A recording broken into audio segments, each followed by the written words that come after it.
அதான ஆண்டவர் சொன்னாரு, உலகம் எங்கும் போங்க, சர்வ சிருஷ்டிக்கு சுவிசேஷத்தை பிரசங்கின்னு சொன்னாரு. இன்னைக்கு அதுக்கு தான் ஆண்டவராகிய இயேசு கிறிஸ்து உன்னை அழைக்கிறார் மகனே, அழைக்கிறார் மகளே. சொல்லப்பட்டிராத இடங்கள் எங்க உண்டு, அங்கு சொல்ல இன்னைக்கு ஆட்கள் இல்லையே. சொல்லுவியா? காலத்தை நேரத்தை வீணாக்க வேண்டாம்.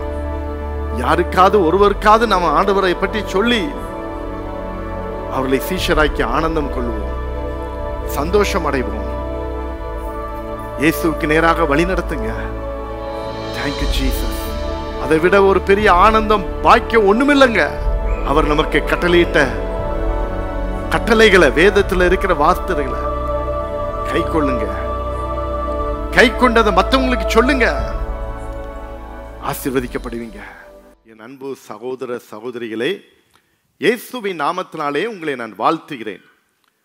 மீண்டும் ஒரு புதிய மாதத்திற்குள் ஆண்டவர் நம்ம அழைத்து வந்ததற்காக கர்த்தருக்கு நன்றி செலுத்துவோம்.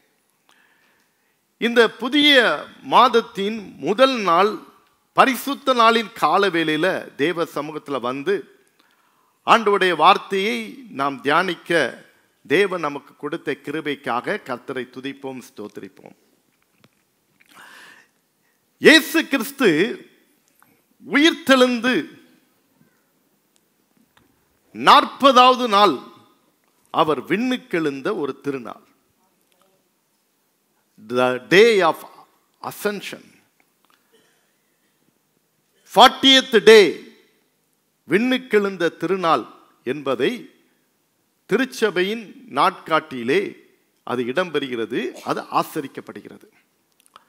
பிரியமான தேவனுடைய பிள்ளைகளே, அப்படி என்றால் ஆண்டவர் 40 நாட்கள் உயிர்த்தெழுந்த இரட்சகராய், உயிர்த்தெழுந்த இயேசுவாய் ஜனங்களுக்கு காட்சி அளிக்கிறார். என் அன்புக்குரிய தேவனுடைய பிள்ளைகளே, அவர் 40 நாட்கள் இருந்த பிறகு கடைசியாக போகும்போது தங்களுடைய சீஷர்களை, அவரை பின்பற்றுகிறவர்களை எல்லாத்தையும் ஒரு இடத்துக்கு வர சொன்னார். அதுதான் கலிலேயா. ஒரு இடத்துக்கு வர சொன்னார், அதுதான் கலிலேயா. அந்த கலிலேயாவுக்கு வர சொல்லி அங்கேதான் ஒரு முக்கியமான சம்பவம் நடக்கிறது. அதை தான் இன்றைக்கு நாம் தியானிக்க போகிறோம். அங்கே வர சொல்லி அங்கே ஒரு கட்டளை அங்கு கொடுக்கிறார். அதை தான் த கிரேட் கமிஷன் என்று சொல்லுவோம், அல்லது பிரதான கட்டளை என்று சொல்லுவோம், அல்லது பிரதான பணி அமர்த்தல் என்று சொல்லலாம். The great commission. இந்த செய்தியின், இந்த நாளுக்குரிய செய்தியின் தலைப்பு இதுதான், த கிரேட் கமிஷன், பிரதான கட்டளை அல்லது பிரதான பணி. என்ன காரியத்தை இயேசு கிறிஸ்து அவருடைய சீஷர்களுக்கும் அவருடைய பின்பற்றவர்களுக்கும் சொன்னார், அது அவங்களுக்கு மட்டுமா? நோ, இன்னைக்கு அது நமக்கும் பொருத்தமான ஒரு காரியமாக இருக்கிறது. ஹல்லேலூயா, ஹல்லேலூயா. என் அன்புக்குரிய தேவனுடைய பிள்ளைகளே, இன்றைக்கு அதை தான் நாம் வேதத்திலே நாம் வாசிக்க கேட்டோம். மற்றொரு சுவிசேஷத்திலும் சொல்லப்பட்டிருக்கிற வார்த்தையும் இப்பொழுது நான் வாசிக்கலாம். பரிசுத்த மார்க் எழுதின சுவிசேஷம் 16ஆம் அதிகாரம் 15ஆம் வசனம் இவ்விதமாக சொல்லுகிறது. மார்க் 16:15. பின்பு அவர் அவர்களை நோக்கி, நீங்கள் உலகம் எங்கும் போய் சர்வ சிருஷ்டிக்கும் சுவிசேஷத்தை பிரசியுங்கள். நீங்கள் உலகமெங்கும் போய், go into all the world, நீங்கள் உலகமெங்கும் போய் சர்வ சிருஷ்டிக்கும் சுவிசேஷத்தை பிரசியுங்கள். preach the gospel to all creatures. என் அன்பு தேவனுடைய பிள்ளைகளே, இதுதான் ஆண்டவர் சொல்லுகின்ற ஒரு பிரதான கட்டளையின் இது ஒரு பகுதி. மிஷன் இங்கே தான் ஆண்டவர் கொடுக்கிறார். த கிரேட் கமிஷன்ல, அந்த கமிஷன்ங்கிற வார்த்தையிலே மிஷன் அடங்கியிருக்கிறது. அந்த கமிஷன் பண்றாரு, அதுல அவங்க கையில ஒரு மிஷனை கொடுக்கிறாரு, ஒரு பணியை கொடுக்கிறாரு. அந்த பணி என்ன? நீங்கள் உலகமெங்கும் போய் சர்வ சிருஷ்டிக்கும் சுவிசேஷத்தை பிரசங்கிங்க. அப்படின்னா நீங்க நல்லா யோசிக்கணும். இங்க நான் சொன்ன ஏற்கனவே த கிரேட் கமிஷன். அப்போ அந்த பிரதான கட்டளை, அந்த கமிஷன்ல மிஷன் அடங்கி இருக்குது, பணி அடங்கி இருக்குது. அப்போ அந்த பணியில என்ன சொல்றாரு? நீங்க உலகமெங்கும் போய். நம்பர் 1 நல்லா கவனிக்கணும், நல்லா கவனிங்க. There is no boundary at all. There is no limitation. நீ இந்த ஊர்ல மட்டும்தான் இருக்கணும், அல்லது இந்த தெருக்குள்ள மட்டும்தான் இருந்து பண்ணணும், அல்லது இந்த நாட்டுல மட்டும்தான் இருக்கணும். No. There is no limitation. There is no boundary. You should go beyond the limitation, beyond the boundary. அதுதான் இங்கே சொல்லப்பட்டிருக்கிறது. Mission is not only for particular place, it should be spread out throughout the world. அதுதான் mission. ஆண்டவர் சொல்லியிருக்கிற காரியம் அதுதான். உயிர்த்தெழுந்த ஆண்டவர் கடைசியாக விண்ணுக்கு எழுக போறாரு. போறதுக்கு முன்னால சீஷர்களுக்கு அங்கே கமிஷன் பண்ணும்போது அந்த மிஷன் அவங்க கையில கொடுக்கிறாரு. என்னையா மிஷன்? நீ ஒரு இடத்துல இருக்காத, போ. அதனால தாங்க 12 சீஷர்களும் ஒரே இடத்துக்கு போகல. நல்லா யோசித்து பாருங்க. அந்த 12 disciples, they scattered into different places. ஒரே இடத்துக்கு போகல. 12 ஆட்டு மந்த மாதிரி ஒரே நாட்டுக்கா வந்தாங்க, அல்ல ஒரே இடத்துக்கா போனாங்க. ஒவ்வொருத்தரும் வித்தியாசமான இடத்திற்கு சிதறடிக்கப்பட்டார்கள். இது மெயின் அப்போஸ்டல்ஸ். அவர்களை காட்டிலும் மற்றவங்களை பாருங்க. அர்த்தப்ப பவுலை பாருங்க, சீலாவை பாருங்க, மார்க்க பாருங்க. இவர்களும் பல இடங்களுக்கு என்ன செய்தார்கள்? சிதறி போனார்கள். என் அன்பு தேவனுடைய பிள்ளைகளே, இறைப்பணி ஆண்டவர் சொல்லுகின்ற காரியம், என்னுடைய இந்த சுவிசேஷத்தை நீ மட்டுப்படுத்தாத, இது எல்லா இடங்களும் போக வேண்டிய ஒரு காரியம். அதுதான் ஆண்டவர் சொல்லியிருக்கிறார். நீங்கள் உலகமெங்கும் போய். அடுத்தது சர்வ சிருஷ்டிக்கும், டு ஆல் கிரீச்சர்ஸ். சர்வ சிருஷ்டிக்கும். இதில் there is no discrimination at all. Either white or black or brown or dark, no matter. Are they speaking this language or that language, no matter. இந்த மொழி பேசுறாங்களா, அந்த மொழி பேசுறாங்களா, பிரச்சனை இல்லை. அவன் வளர்த்தியா இருக்கானா, குட்டையா இருக்கானா, பிரச்சனை கிடையாது. இது எல்லாருக்கும் உரியது. இது ஒரு மக்கள் கூட்டத்துக்கு மட்டும் உரியதல்ல, இது அனைவருக்கும் உரிய ஒரு சுவிசேஷம். அதனால்தான் ஆண்டவர் சொன்னாரு, உலகம் எங்கு போய் சர்வ சிருஷ்டிக்கும், சர்வ சிருஷ்டிக்கும், எல்லாருக்கும் இது உரியது. Preach the gospel. What is the gospel? அதுதான் முக்கியம். What is the gospel? இயேசு தான் gospel. Hallelujah. Jesus is the gospel. ஏன் இந்த உலகத்துல வந்தாரு, ஏன் மரிச்சாரு, ஏன் உயிர்த்தெழுந்தாரு, அதை சொல்லு, முடிஞ்சு போச்சு. இதான் gospel. இயேசு தான் gospel. அப்ப இயேசுவை பற்றி என்ன சொல்லணும்? ஏன் இந்த உலகத்துல வந்தாரு, ஏன் மரிச்சாரு, ஏன் உயிர்த்தெழுந்தாரு. ஹல்லேலூயா. ஏன் இந்த உலகத்துக்கு வந்தாரு? உன்னை மீட்பதற்காக இறைவன் மனுஷ அவதாரம் எடுத்தார். அந்த மீட்பதற்கு ரத்தத்தை சிந்தனும், அதற்கு அதையா மரிச்சாரு. Good Friday. தான் ஒருவரே தெய்வம் என்பதை நிரூபிப்பதற்காக 3ஆம் நாள் உயிர்த்தெழுந்தார். அதுதான் ஈஸ்டர். சுவிசேஷம் முடிஞ்சிச்சு. இந்த இயேசு இன்றும் ஜீவிக்கிறார். என் வாழ்விலே அவர் ஜீவிக்கிறார். என்னை ஆசீர்வதிக்கிறார். அந்த இயேசு உன்னையும் ஆசீர்வதிப்பார். இதுதாங்க காஸ்பல். அவ்வளவுதான். கரங்களை தட்டி கர்த்தரை மகிமைப்படுத்து. இதுக்கு ரூம் போட்டு யோசிச்சுட்டு இருக்கணும் அவசியமே இல்லை. சுவிசேஷத்தை சொல்றதுக்கு,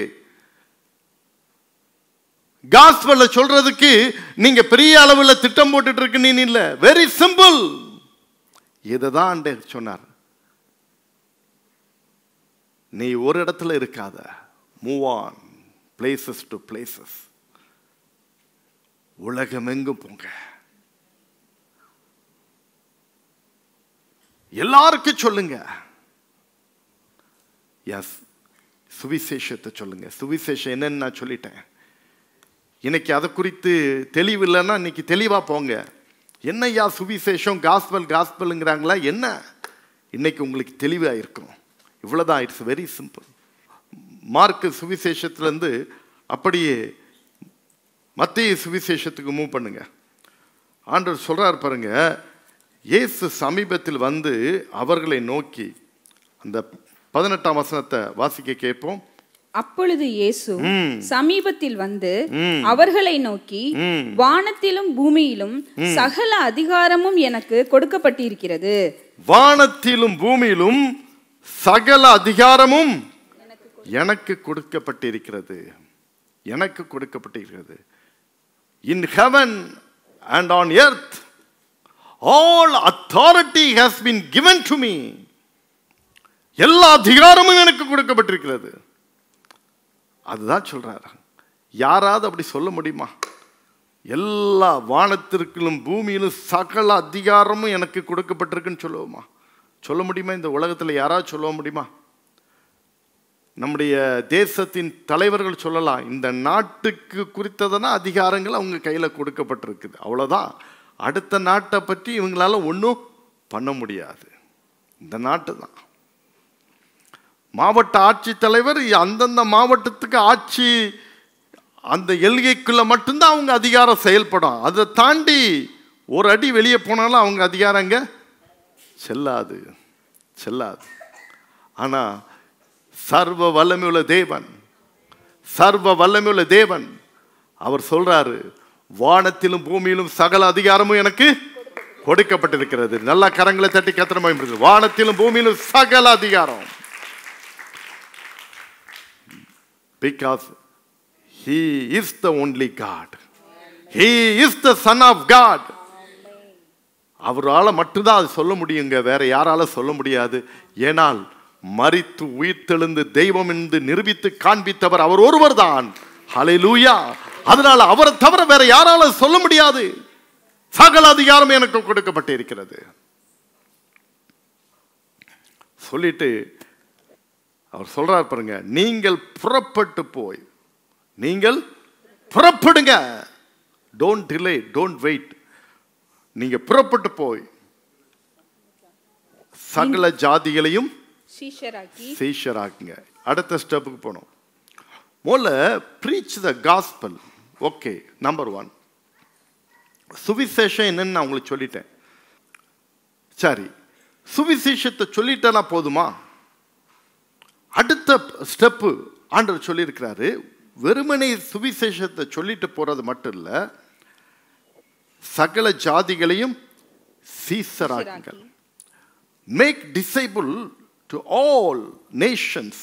நேஷன்ஸ் அப்படின்னா எல்லா ஜனத்தவர், எல்லா ஜாதிகள், எல்லா பாஷைக்காரர்கள், எல்லா விதமான மக்கள், அதுதான் சொல்லப்பட்டிருக்கிறது. மேக் டிசைபிள், சீஷரா மாற்றணும்.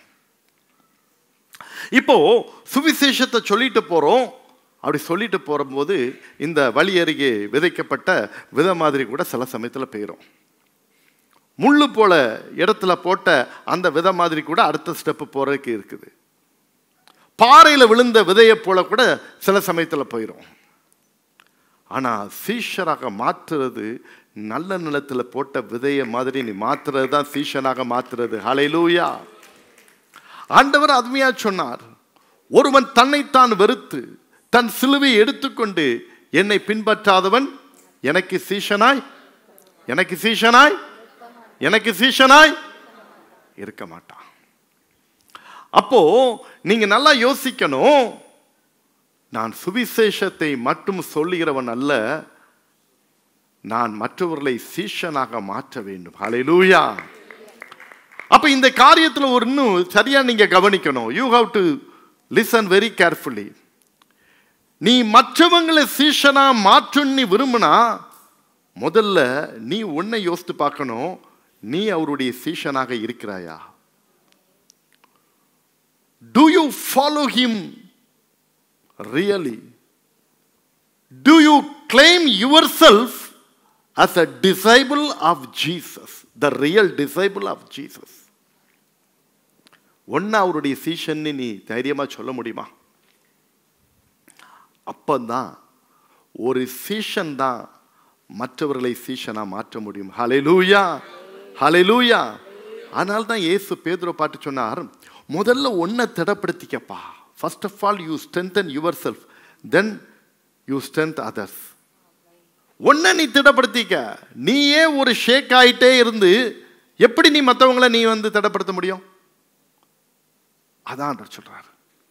என் அன்பு தேவனுடைய பிள்ளைகளே, அப்போ சீஷனாய் மாற்றுகிறது சாதாரண காரியம் கிடையாது. சீஷனா மாற்றுறதுல என் அன்பு தேவனுடைய பிள்ளைகளே, ஆண்டவருக்குள்ள வழி நடத்தப்படணும். அதான் முக்கியம். சீஷராக்குங்கள். சீஷன் அப்படின்னு சொல்லும்போது அவன் சிலுவை எடுத்துக்கொண்டு அவரை பின்பற்றுகிறவன் என்று சொன்னால் என்ன அர்த்தம்? இந்த உலகத்தில் உள்ள எல்லா விதமான காரியங்களையும் அவன் ஓரம் கட்டிவிட்டு, இயேசுதான் எனக்கு மாதிரி, அவர்தான் எனக்கு முக்கியத்துவம், இந்த உலகமெல்லாம் ரெண்டாவது. எப்படி அந்த பேதுருவும் யாக்கோப்பும் யோவானும் படகையும் விட்டு, வலையையும் விட்டு, மீனையும் விட்டு, தங்களுடைய வேலைக்காரங்க, குடும்பம் எல்லாத்தையும் விட்டுட்டு they followed Jesus. இதுதான் அதில் குறிக்கிறது. ஃபர்ஸ்ட் ப்ரையாரிட்டி நம்ம யாருக்கு கொடுக்கிறோம் அதுதான் முக்கியம். சீஷனாய் மாற்றுவது தான். The discipleship is not an easy thing. It is very costly. You have to pay for it. நீ அதற்காக விலைக்கரையை தான் செலுத்தணும். விலைக்கரையை செலுத்த வேண்டியது இருக்கும். சில காரியத்தை நீ தியாகம் பண்ண வேண்டியது இருக்கும். சில காரியத்தை நீ விட்டு விட வேண்டியது இருக்கும். சில காரியத்தை நீ முடிவெடுக்க வேண்டியது இருக்கும். காம்ப்ரமைஸ் பண்றதுக்கு அங்க வேலையே இல்லை. சீஷன், the disciple never compromise with the worldly things. உலக பிரகாரமான காரியத்தோடு கூட என்ன செய்ய மாட்டான்? ஒப்புரவாக மாட்டான், ஒத்து போக மாட்டான். அதான் கரெக்டான வார்த்தை. ஒத்து போக மாட்டான். பரவாயில்ல பரவாயில்ல பரவாயில்ல அட்ஜஸ்ட் பண்ணிக்கலாம். அந்த அட்ஜஸ்ட்மெண்ட் இருக்காது. இயேசு என்ன சொல்றாரோ அதுதான் உண்மையான சீசன். அதுதான் உண்மையான சீசன். யோவான் எழுதின சுவிசேஷம் யோவான் 15:8 நீங்கள் மிகுந்த கனிகளை கொடுப்பதினால் என் பிதா மகிமைப்படுவார், எனக்கும் சீஷராய் இருப்பீர்கள். எனக்கும் சீஷராய் இருப்பீர்கள். சீஷனாய் இருக்கிறவன் மிகுந்த கனிகளை கொடுக்கிறவனாக மாறுவான். எவ்வளவு பெரிய ஆனந்தம் பாருங்க. சீஷனா இருக்கிறவன் மிகுந்த கனிகளை கொடுப்பான். அப்படி என்றால் என்ன அர்த்தம்? நான் அதை தான் சொன்னேன். ஒரு சீஷன் தான் மற்றவனை சீஷனா உருவாக்க முடியும். அப்போ ஒரு சீஷன் நீ மற்றவனை உருவாக்க உனக்கு கனிகள் சேர்ந்துட்டே இருக்குது. உனக்கு கனிகள், ஃப்ரூட்ஸ் ஆட் ஆயிட்டே இருக்குது.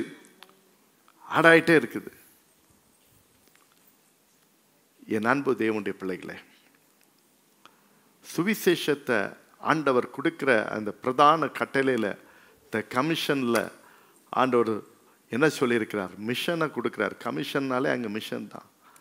அந்த மிஷன்ல அவர் சொல்றாரு, பிரீச் த காஸ்பல். அதுதான் நம்பர் 1.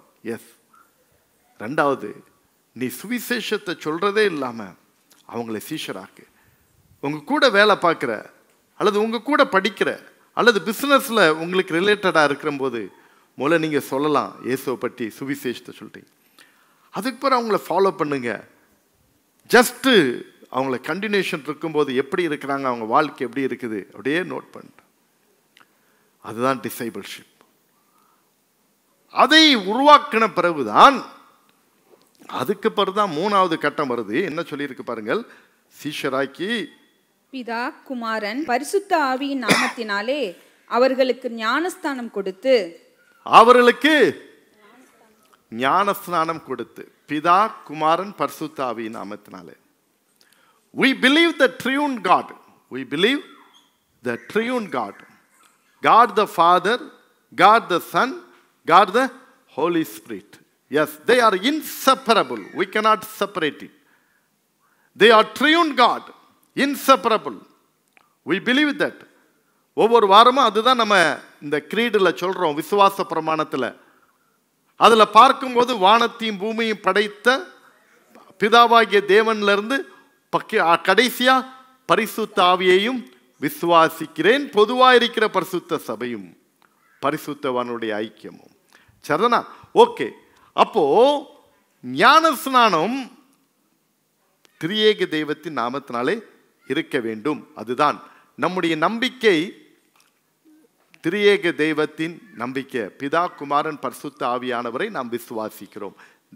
அவர்கள் மூவரும் ஒருவரே. அதுதான் நம்முடைய நம்பிக்கை. ட்ரியூன் காட், இன்செப்பரபிள். ரைட். இப்போ ஞான ஸ்நானம் கொடுத்துன்னு சொல்லி இருக்குது.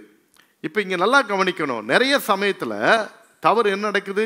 Preach the gospel. ஓகே, சுவிசேஷம் சொல்லப்படுகிறது.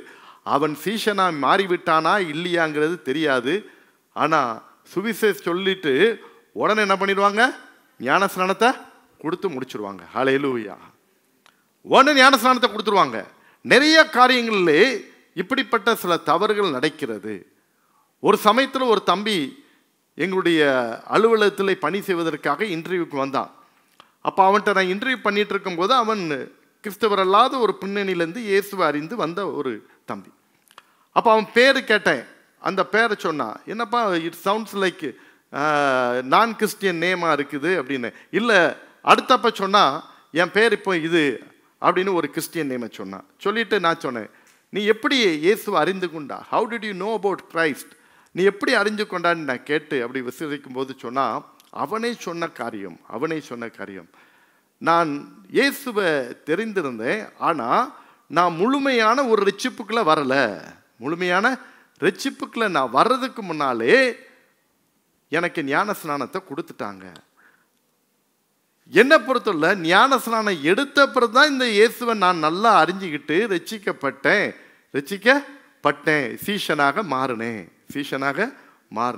நான் சீஷனாக மாறுவதற்கு முன்னாலே ஐ வாஸ் பேப்டைஸ்டு. யாருடைய தவறு? அவனுடைய தவறு இல்லை. அவனுடைய தவறு, இந்த தம்பியுடைய தவறு இல்லை. யாரு ஞான ஸ்நானம் கொடுத்தார்களோ அவர்கள் கவனித்து யோசித்து கொடுத்திருக்க வேண்டும். இவனுடைய தவறல்ல. இப்படிப்பட்ட சில நிறைய காரியங்கள் எண்ணிக்கைக்காக, நம்பருக்காக அவசரப்பட்டு ஆத்திரப்பட்டு ஞான ஸ்நானத்தை கொடுக்கக்கூடிய ஒரு சூழலெல்லாம் சமூகத்திலே, நாட்டு நடப்புகளிலே இருக்கதான் செய்கிறது. இல்லை என்று நான் சொல்லவில்லை. என் அன்புக்குரிய தேவனுடைய பிள்ளைகளே, இங்கே என்ன சொல்லுகிறது? சீஷராக்கி ஞான ஸ்நானம் கொடுக்குது. அதனால தான் விடுதலையின் திருச்சபையில் ஞான ஸ்நானம் உடனே கெடுக்கிறது கொஞ்சம் கடினமான ஒரு காரியம்தான். அது ஸ்லோ ப்ராசஸ் தான் இருக்கும். நீ எப்படி ஆலயத்துக்கு வாரா, நீ ஒழுங்கான ஒரு சூழலில் தான் வாரியா, என்ன நோக்கத்தோடு வந்திருக்கிறா, உண்மையில் நீ ஆண்டவரை அறிஞ்சிருக்கிறியா, ஏற்றுக்கொண்டிருக்கியா, உன் வாழ்க்கை எப்படி இருக்குது, உன் குடும்பத்தில் எப்படி இருக்கிறா, எல்லாத்தையும் அனலைஸ் பண்ண பிறகுதான் we come to the conclusion உனக்கு ஞான ஸ்நானம் கொடுக்கலாமா கொடுக்கக்கூடாதாங்கிறது. அதுக்கு பிறகுதான் இந்த திருச்சபை உனக்கு டிசைட் பண்ணும். இந்த திருச்சபையை குறித்து அதுதான். ஏனென்றால் இது வேதத்தின் அடிப்படையில் செயல்படுகின்ற திருச்சபையாக இருப்பதனால் அது அப்படிதான் செயல்படுத்த வேண்டும். வேதத்தின்படி நாம் செயல்படுவதனாலே இதுதான் நமக்கு கண்ணாடி, இதுதான் நமக்கு கைட்லைன்ஸ். இதைப்படிதான் செய்ய முடியும். எல்லாரும் பண்ணிடுறாங்க, நானும் பண்ணிடலாம். நோ, அப்படி அல்ல. நம்ம திருச்சபையில் ஞானஸ்நானம் பெற்ற அனைத்து உள்ளங்களுக்கும் உங்களுக்கு தெரியும். நீங்கள் எப்போ ஞானஸ்நானம் பெற்றீங்க, என்ன ப்ராசஸில் உங்களுக்கு நடந்துச்சு அப்படிங்கிறது யூ நோ வெரி வெல். இப்போ உங்களுக்குள்ளே ஒரு ஸ்ட்ராங் கான்ஃபிடென்ஸ் இருக்கும். நான் ஒரு டிசைபிள், நான் ஒரு சீஷனாக மாறி தான் ஞானஸ்நானம் எடுத்தேங்கிற தைரியமாக சொல்ல முடியும். அப்படி தைரியமாக சொல்லக்கூடிய நம்ம சர்ச்சில் ஞானஸ்நானம் எடுத்தவங்க 2 கரங்களை ஒருத்தி ஒரு அல்லேலூயா சொல்லுங்க பார்ப்போம். நல்லா தைரியமாக சொல்லுங்க. ஹல்லேலூயா. நீங்கள் சுவிசேஷத்தை அறிந்து ஞானஸ்நானத்தை எடுக்கல, சீஷனாக மாறி எடுத்திருக்கிறீர்கள். ஒருவேளை எதற்காக சொல்றேன்னா, இதுதான் நம்முடைய ஒரு வழக்கமாக இருக்கிறது. பைபிள் படி உள்ள வழக்கம். வழக்கமானா நம்ம வைக்கிற வழக்கம் இல்லை, பிப்ளிக்கல் கான்செப்ட் இதுதான். என் அன்பு தேவனுடைய பிள்ளைகளே, ஆகவே ஆண்டவர் இதைதான் சொல்லியிருக்கிறார். சுவிசேஷத்தை நாம் அறிவிக்கிறோம், அடுத்தது சீஷராக மாற்றணும். பிதா குமாரன் பரிசுத்த ஆவி நாமத்தில் ஞான ஸ்நானம் கொடுக்க. சரி, நீங்க யோசிக்கலாம், இப்போ நான் ஆண்டவரை பற்றி ஒருத்தருக்கு நான் சொல்றேன், அவரை நான் சீஷனாக மாத்துறேன், ஆனா உங்களுக்கு ஆண்டவர் அந்த ஞான ஸ்நானம் கொடுக்கக்கூடிய அந்த அந்த பணியை உங்களுக்கு கொடுக்கல. ஒருவேளை அந்த ஞான ஸ்நானம் கொடுக்கிற பணி அது எங்களை போல ஒரு போதகர்களுக்கு இருக்கலாம், அதற்காக உள்ள ஒரு அழைப்பு பெற்றவர்கள் கொடுப்பார்கள். சரிண்ணா? அப்போ நீங்கள் யாராவது எக்ஸையோ ஒய்யோ இசட்டையோ கடவுளுக்குள்ள நீங்கள் வழி நடத்தி சீஷனை ஆக்கும்போது நீங்கள் அவர்களை என்ன செய்யணும்? ஞான ஸ்நானத்துக்கு நேராக நீங்கள் வழி நடத்தி அவர்களுடைய இதை கேட்கலாம். நீங்களே அவங்க இருக்கிற இடத்துல, போகிற இடத்துல, அல்லது எங்கேயுமே இல்லைன்னா என்ன செய்யலாம்? இருக்கலாம். ஒரு தம்பி ஒரு என்னுடைய கூட்டத்தின் மூலமாக ரட்சிக்கப்பட்டு ஆண்டவரை ஏற்றுக்கொண்டான். சரிண்ணா? அவன் வேலூர் மாவட்டத்தில் உள்ளவன். ஆனால் அந்த தம்பி சொன்னால், பாஸ்டர் நீங்கள் தான் எனக்கு ஞானஸ்நானம் கொடுக்கணும், பிகாஸ் நான் மனம் திரும்பினது உங்கள் மெசேஜில், உங்கள் வார்த்தையை கேட்டதான் நான் என்ன செய்யணேன், உங்கள் மெசேஜில் தான் ஆண்டவர் என்னை தொட்டார், என்னை மாற்றினார். அதனால் அவன் தொடர்ந்து நான் எப்பெல்லாம் அந்த பகுதிக்கு மீட்டிங் போகிறனோ, வெள்ளூர் போனாலும் வந்துடுவான், சென்னைக்கு போனாலும் வந்துடுவான், தொடர்ந்து பல வருடங்கள் வந்து கொண்டு இருந்தான், பல வருடங்கள். அப்புறம் சொன்னான், நான் அவனை ஞானஸ்நானம் எடு ஒன்றும் நான் சொல்லலை, ஐ நெவர் டெல். இது அவங்களுடைய கன்விக்ஷன். அவன் சீஷனாய் மாறிவிட்டான் என்கின்ற ஒரு முதிர்ச்சி அவரவருக்கு வர வேண்டும். அவரவருக்கு அந்த எண்ணம் வரும்போது தான் அது எடுத்தாதான் அது சிறப்பாக இருக்கும், அதுதான் பயனுள்ளதாக இருக்கும், அதுதான் ஆசீர்வாதம். வழி விலைக்கு போகாமல் இருப்பதற்கு அதுதான் உன்னை தற்காக்கும். இது யாரோ சொன்னார்கள் போனார்கள் என்று அல்ல, உனக்கே அந்த அறிவும் அந்த ஞானத்தையும் கடவுள் கொடுத்து நீ எடுக்கிற ஒரு தீர்மானம். என் அன்பு தேவனுடைய பிள்ளைகளே, அப்போது அந்த தம்பி என்ன சொன்னால், எனக்கு நீங்கள் தான் கொடுக்கணும் அப்படின்ட்டு. அப்போ அந்த நாட்கள்லாம் நமக்கு இந்த கட்டணம் கிடையாது. நம்முடைய ஆர்காஃப் கார்டில் தான் ஞானஸ்நானம் கொடுப்போம். இங்கே ஆரம்பத்தில் ஞானஸ்நானம் எடுத்தவங்களுக்கு தெரியும், நீங்கள் அங்கே உள்ள தொட்டியில் தான் எடுத்திருப்பீங்க. சரிண்ணா? ஆமாம், உங்களுக்கு தெரியும். அப்போது அங்கே வந்து அவன் மெனக்கெட்டு அவ்வளோ தூரத்துலேருந்து வந்து அவனுடைய ஞானஸ்நானத்தை எடுப்பதற்காக வந்தான். அப்படின்னாலும் அவனுக்கு ஆயத்த வகுப்புகள் நடத்தப்பட்டது. சரிண்ணா? நடத்தி தான் அந்த ஞானஸ்நானத்தை என்ன செய்தான்? பெற்றுக்கொண்டான். இதே போல அந்த சீஷனாக மாறிவிட்ட அந்த நிலைமையிலே இருக்கக்கூடாது. அடுத்த நிலைமை ஞானஸ்நானத்துக்குள்ள வந்துடணும். அல்லேலூயா! ஞானஸ்நானம் அடுத்த கட்டம். ஆண்டவர் இந்த கமிஷன்ல சீஷர்களுக்கு ஸ்டெப் பை ஸ்டெப்பாக எவ்வளோ அழகா சொல்லிக் கொடுக்குறாரு பாருங்க, எவ்வளோ அழகா சொல்லிக் கொடுக்குறாரு. எல்லாத்து மேலே சொல்லிட்டாரு, சகல அதிகாரமும் எனக்கு கொடுக்கப்பட்டிருக்கிறது. அல்லேலூயா! சுவிசேஷத்தை அறிவி, சீஷனாக்கு, அடுத்த ஞானஸ்நானத்தை கொடு சொல்லிட்டு அடுத்த சொல்றாரு பாருங்க. 20ஆம் வசனத்தை படி. நான் உங்களுக்கு கட்டளையிட்ட யாவையும் அவர்கள் கைக்கொள்ளும்படி அவர்களுக்கு உபதேசம் பண்ணுங்கள். நான் உங்களுக்கு கட்டளையிட்ட யாவையும் அவர்கள் கைக்கொள்ளும்படி அவர்களுக்கு உபதேசம் பண்ணுங்கள். என்னையா கட்டளையிட்டார்? ஆண்டவர் நமக்கு சொல்லப்பட்ட எல்லா வார்த்தைகளும் நமக்கு கட்டளைகள் தான். ஆண்டவர் சொல்லியிருக்கிறார், இங்கே போகாத, அங்கே செய்யாத, இது செய்யாத, எதெல்லாம் வேதத்தில் நீங்கள் வாசிக்கும் போது ஆண்டவர் உங்களுக்கு சொல்கிறாரோ அதெல்லாம் கட்டளைகளாக எடுத்துக்கணும். அதெல்லாம் கட்டளைகளாக எடுத்துக்கலாம். அன்னைக்கு இஸ்ரவேல் ஜனங்களுக்கு 10 கட்டளைகள் கொடுக்கப்பட்டது. அது சுருக்க கற்பனையாக 2 வந்தது. அதை பவுல் ஒரே வார்த்தையில் முடிச்சிட்டாரு. அதெல்லாம் இருக்கலாம். ஆனால் இன்றைக்கு நீ வேதத்தை வாசிக்கும் போது, படிக்கும் போது, கர்த்தர் உனக்கு என்ன சொல்லுகிறாரோ, என்ன கட்டளைகளை கொடுக்கிறாரோ, எதை கொடுக்கிறாரோ அதை எல்லாத்தையும் நீ கை கொள்ளும்படிக்கு உபதேசம் பண்ணுங்கள் என்று சொல்லியிருக்கிறார். உபதேசம் பண்ணுங்கள். ஒருவேளை அப்படிப்பட்ட உபதேசத்தை இன்றைக்கு நான் கொடுத்துட்டு இருக்கிறதும் உபதேசம்தான். சரினா?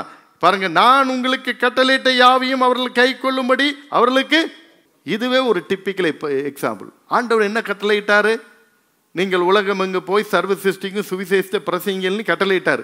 இப்போ அந்த கட்டளையிட்ட, நான் உங்களுக்கு கட்டளையிட்ட யாவையும் அவர்களுக்கு இப்ப உங்களுக்கு உபதேசம் பண்ணிட்டு இருக்கேனா இதுதான். இதேதான் நீங்கள் ஒவ்வொருவரும் செய்ய ஆரம்பிக்க வேண்டும். ஹல்லேலூயா. தேவன் நமக்கு கட்டளையிட்ட ஒவ்வொரு காரியத்தையும் என்ன செய்யணும்?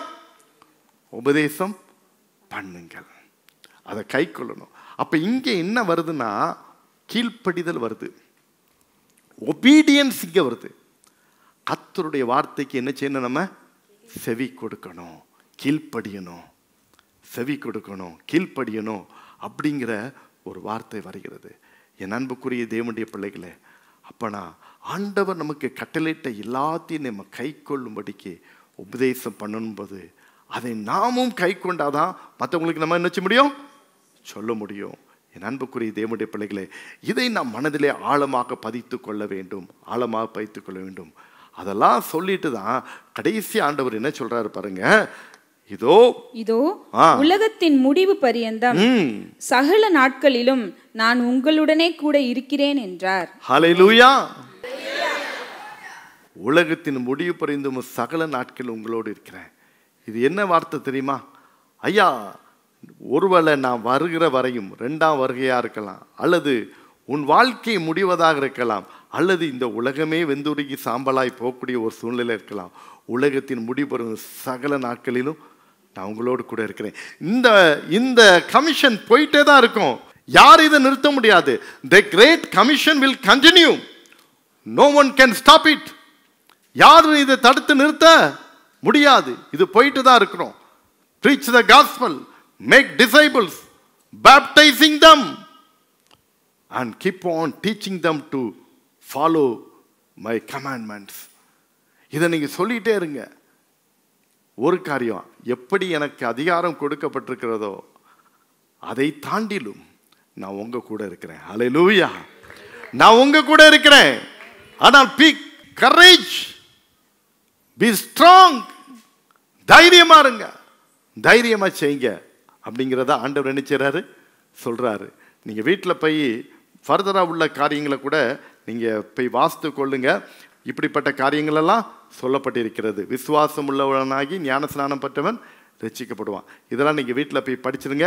இது அடுத்த ஸ்டெப். நீங்க ஆண்டவருக்குள்ள வளரும் போது உங்களை கொண்டு ஆண்டவர் எப்படிப்பட்ட காரியங்களை செய்வார் என்பதை வேதத்தின் மூலமாக நாம் கற்றுக்கொள்கிறோம்.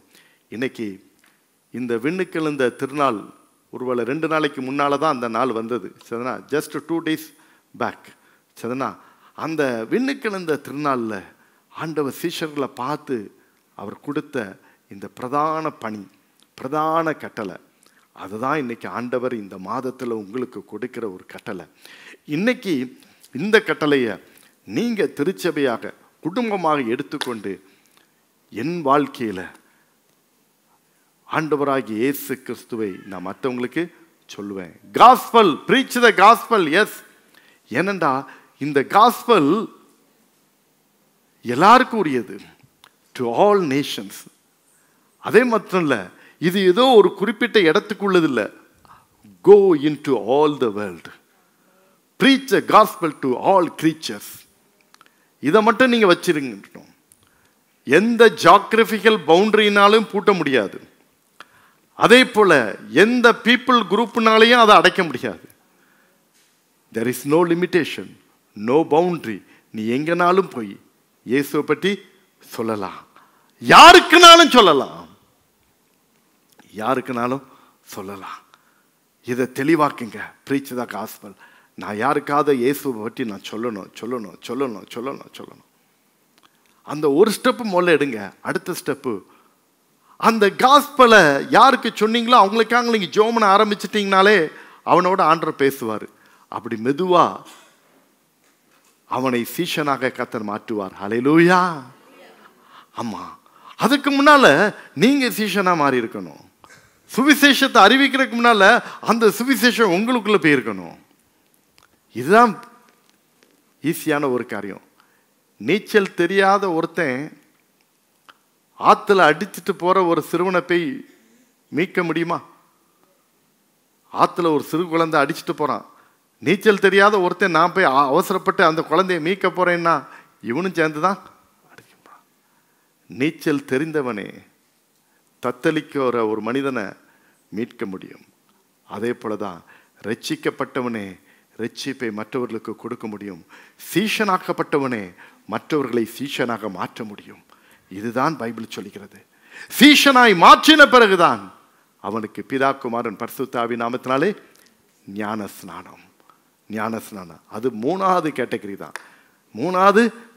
தான். இது என்னைக்குமே முதல்ல வரக்கூடாது.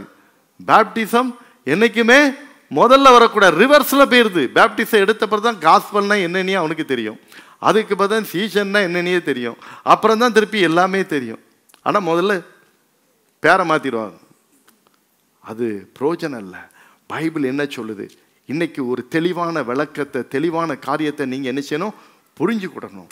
விடுதலையின் திருச்சபை புரிதலோடு கூட இருக்கணும். என்ன சொல்லியிருக்கு, ஏது சொல்லியிருக்கு, பைபிள் படி என்ன இருக்குது, அதைப்படி நம்ம என்ன செய்யணும்? இருக்கணும். சீஷனா மாற்றுவோம்.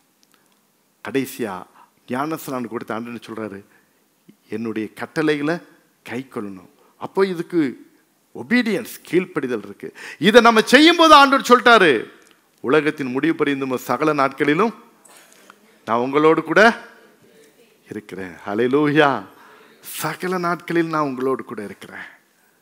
இதுக்கு மேல ஒரு பெரிய ஆசீர்வாதம் யாருக்கு வேணும்? என் அன்பு தேவனுடைய பிள்ளைகளே, இன்னைக்கு மாதத்துல முதல் நாள் ஒரு நல்ல தீர்மானம் எடுப்போமா? நீங்க கிறிஸ்தவனா இருக்கலாம், கிறிஸ்தவளா இருக்கலாம், அல்லது கிறிஸ்தவர் அல்லாதவர்களாக கூட இந்த இடத்துல நீங்க இருக்கலாம். நீங்க யாரா இருந்தாலும் சரி, இயேசு எல்லாரையும் நேசிக்கிறார். Jesus loves each and every one. எல்லாரையும் நேசிக்கிறார். அதுதான் நான் சொல்லிட்டேன். இந்த இயேசு எல்லாருக்கும் உரியவர். இந்த சுவிசேஷம் எல்லாருக்கும் உரியது. எந்த பாரபட்சமும் இங்கே இல்லை.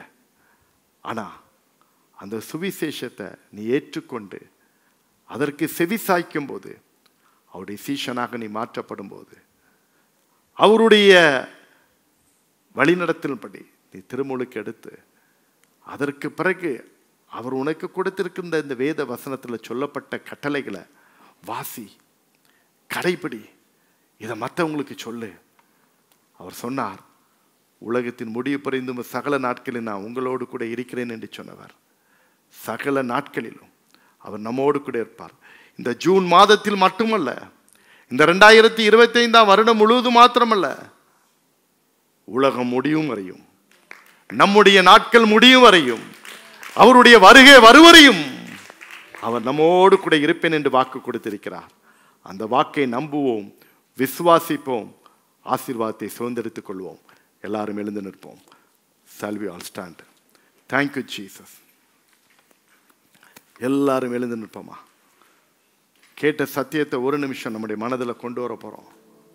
இயேசுவுக்கு நீ ஒப்பு கொடுக்கிற நேரம், தீர்மானம் எடுக்கிற நேரம். ஆண்டவர் கொடுத்த அந்த பிரதான கட்டளை அன்னைக்கு சீஷர்களுக்கு தானே, இல்லை இன்னைக்கு உனக்கு. Today it is for yours. உனக்கு சொல்லப்படுகிறது. அந்த மிஷனை கர்த்தர் உங்க கையில கொடுக்கிறார். இப்போ இதை கேட்டுட்டு இருக்கீங்களே, உங்க கையில ஆண்டவர் இப்பொழுது இந்த பணியை கொடுக்கிறாரு. என் மகனே, மகளே, நீ இதை செய்ய மாட்டாரா? அப்போஸ்தலர்கள் செய்து இரத்த சாட்சிகளா மரித்துட்டாங்க. எல்லாம் இரத்த சாட்சிகளாக மரித்துட்டாங்க. Thank you Jesus.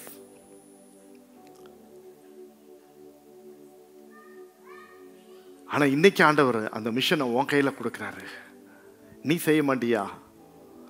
எனக்கு ஞானம் இல்லையே, படிப்பு இல்லையே, அப்படி இல்லை. இயேசு உனக்குள்ள இருந்தாலே போதும், உன்னை பலப்படுத்துவார். இன்னைக்கு ஏசப்பாட்ட சொல்லுவியா? மந்தையில் சேராத ஆடுகள் எங்கெங்கெல்லாமோ இருக்குது, கோடி கோடியா இருக்குது. அதை குறித்த கரிசன அக்கறை நமக்குள்ள இருக்குதா? அதான ஆண்டவர் சொன்னாரு, உலகம் எங்கும் போங்க, சர்வ சிருஷ்டிக்கு சுவிசேஷத்தை பிரசங்கின்னு சொன்னாரு. இன்னைக்கு அதுக்கு தான் ஆண்டவராகிய இயேசு கிறிஸ்து உன்னை அழைக்கிறார் மகனே, அழைக்கிறார் மகளே. சொல்லப்பட்டிராத இடங்கள் எங்க உண்டு? அங்கு சொல்ல இன்னைக்கு ஆட்கள் இல்லையே. சொல்லுவியா? காலத்தை நேரத்தை வீணாக்க வேண்டாம். யாருக்காவது ஒருவருக்காவது நாம் ஆண்டவரை பற்றி சொல்லி அவர்களை சீஷராக்கி ஆனந்தம் கொள்வோம், சந்தோஷம் அடைவோம். இயேசுவுக்கு நேராக வழி நடத்துங்க. Thank you Jesus. அதை விட ஒரு பெரிய ஆனந்தம் பாக்கியம் ஒண்ணுமில்லைங்க, ஒன்றும் இல்லை. அவர் நமக்கு கட்டளையிட்ட கட்டளைகளை, வேதத்தில் இருக்கிற வார்த்தைகளை கை கொள்ளுங்க. கை கொண்டதை மற்றவங்களுக்கு சொல்லுங்க, ஆசீர்வதிக்கப்படுவீங்க. அர்ப்பணிப்போமா, ஒப்பு கொடுப்போமா? அர்ப்பணிப்போடு இந்த பாடலை சேர்ந்து பாடுங்க. மந்தையில் சேராடுகளே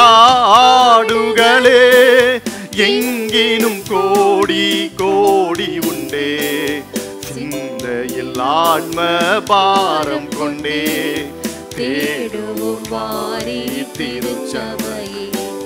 மந்தையில் சேராடுகளே அழைக்கிறார் இயேசு, அவரிடம் பேசு, நடத்திடுவார். அழைக்கிறார் இயேசு, அவரிடம் பேசு, நடத்திடுவார். சொல்லப்பட்டிராத இடங்கள் உண்டு, அது அங்கு செல்ல இங்கு ஆட்கள் வேண்டும்.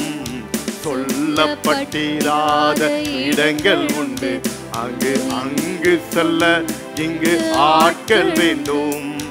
அழைப்பு பெற்றோர் யாரும் புறப்படுவீர், இது ஆண்டவர் கட்டளை கீழ்ப்படிவீர். அழைப்பு பெற்றோர் யாரும் புறப்படுவீர், இது ஆண்டவர் கட்டளை கீழ்ப்படிவீர். மந்தையில் சேரா ஆடுகளே எங்கினும் கோடி கோடி உண்டே, சிந்தையில் ஆத்ம பாரம் கொண்டே தேடுவோம் வாரி திருச்சபையே. மந்தையில் சேராடுகளே அழைக்கிறார் இயேசு,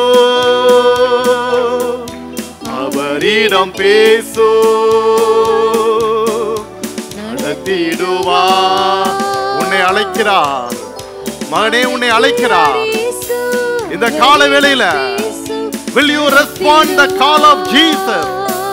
Will you respond the call of Jesus?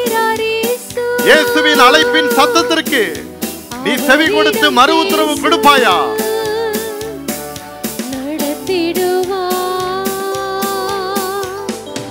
அழைக்கிறார் இயேசு, அவரிடம் பேசு, நடத்திடுவார்.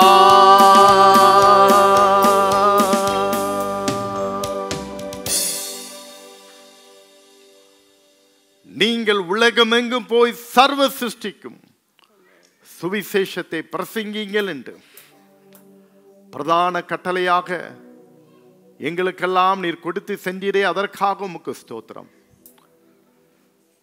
நீர் எங்கள் கையிலே கொடுத்திருக்கிற இந்த மிஷன், இந்த பணிக்காக உமக்கு நன்றி செலுத்துகிறோம் அப்பா. ஆண்டவரே, இந்த பிரார்த்தனை வேளையில என்னோடு கூட இணைந்து ஜெபிக்கிற ஒவ்வொரு உள்ளங்களுக்காக ஜெபிக்கிறோம்.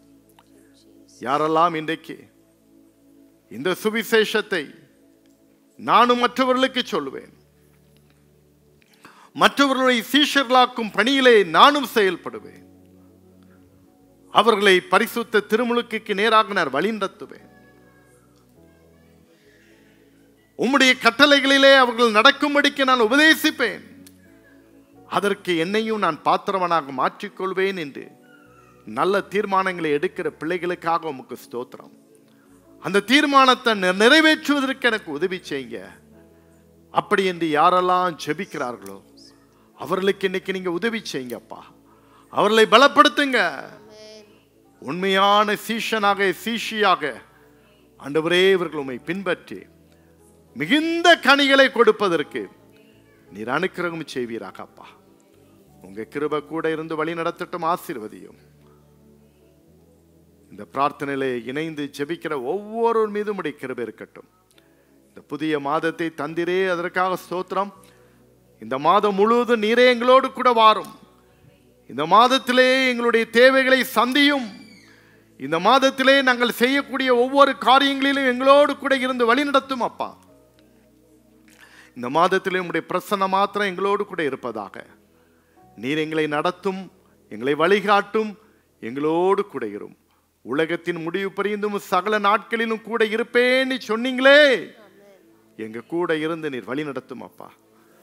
எல்லா துதியும் கனமும் மகிமையும் புகழும் ஸ்தோத்திரமும் உமக்கே செலுத்துகிறோம்.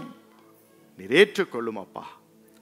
கர்த்தாவே, எங்கள் இருந்தெல்லாம் பிள்ளைகள் கர்த்தாவே இந்த ஜெபத்தை, இந்த செய்தியை யூடியூப்ல பார்க்குறாங்களோ, எல்லா மாணவ செல்வங்களுக்காக நான் ஜெபிக்கிறேன் அப்பா. இந்த புதிய கல்வி ஆண்டுக்குள்ளே உம்முடைய பிள்ளைகள் பிரவேசிக்கும் போது அவர்களை ஆசீர்வதித்து வழி நடத்தும். கற்றுக் கொடுக்கிற ஆசிரியர்கள், பேராசிரியர்களை நீர் ஆசீர்வதிப்பீராக. உங்க கிருபை கூட இருந்து வழி நடத்தட்டும். இந்த மாதத்தை நீரே எங்களுக்கு நன்மையா நடத்தி தாரும். எல்லா துதி கன மகிமை புகழ் உமக்கே செலுத்துகிறோம். நீர் ஏற்றுக்கொள்ளும். இயேசுவின் நாமத்தில் வேண்டிக் கொள்கிறோம் பிதாவே. ஆமென், ஆமென்.